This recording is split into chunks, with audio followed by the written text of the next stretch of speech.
Happy Leap Day. Let's use the extra day of February to take a little bit of a look at part of God's Word.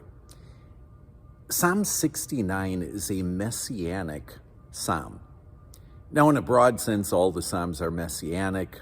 They are all breathed out by the Messiah.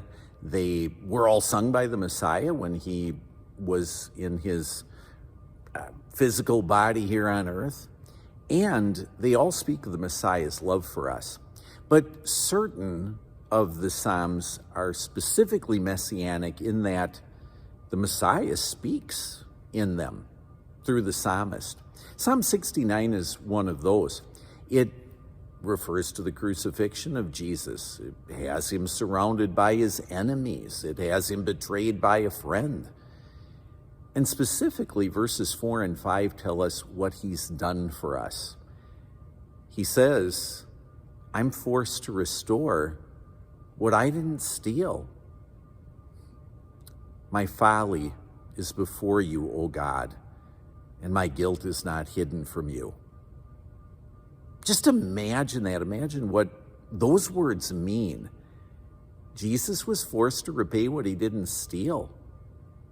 Jesus paid for our greed. Jesus paid for our lust. Jesus paid for our sinful anger. And he accepted the guilt of our folly as if he had participated in it. It was as if he said to his heavenly Father, my Father, I accept it. You ought to punish me. I'm guilty. I've done those sins. I have participated in those crimes.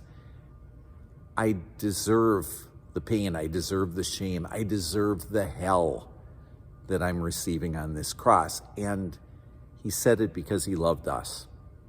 And he was substituting for you and for me.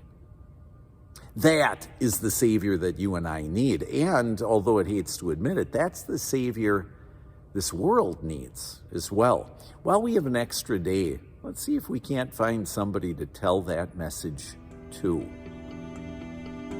Have a great day.